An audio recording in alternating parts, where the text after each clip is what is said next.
Alright guys, Mr. G here with Manor Lords. I'm going to give you a quick start on how to get started. A couple of things you might want to do first. Check out your fiefdom. See what you got there. What resources do you have? Highly suggest doubling your starting supplies just to make your life a little bit easier. And feel free to re-roll if you're missing stuff.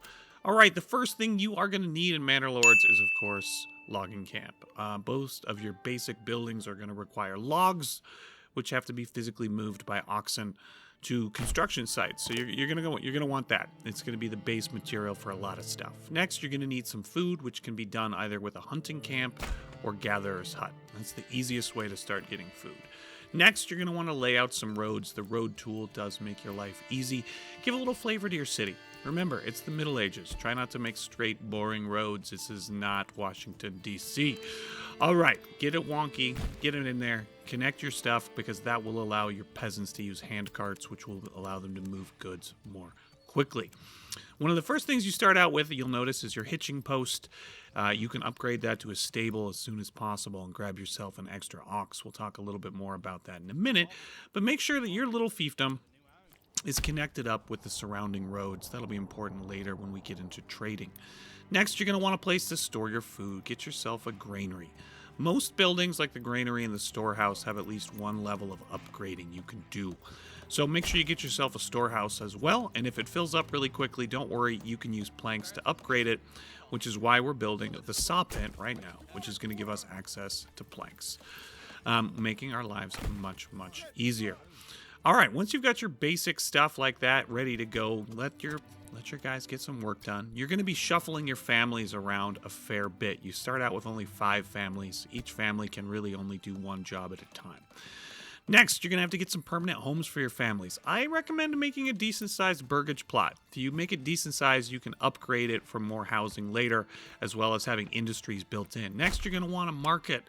Markets are where your guys get their demands fulfilled. They'll show a little stall icon on anyone that's in a workplace that is providing a market. And then you're going to want to just kind of jump back and forth between shuffling your guys around from where they're going to be working. Maybe you need them gathering food. Maybe you need them doing the saw pit.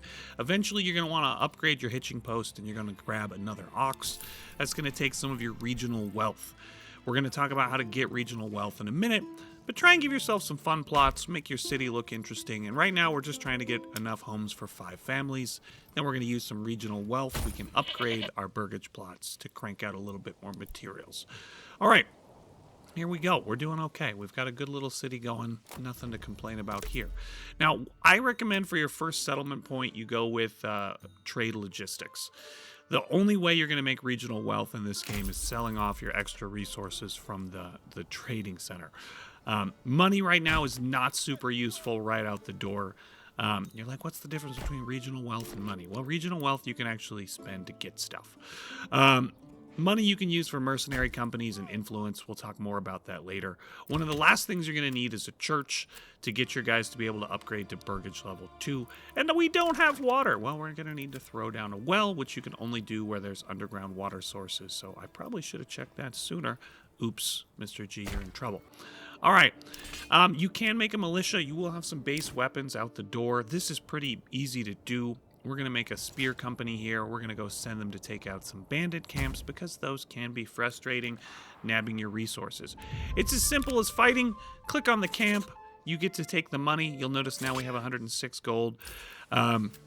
Make that 263. But we're not going to worry about that too much right now. The first thing we want to do is get our trading post set up, and we can start selling excess things like planks and stone.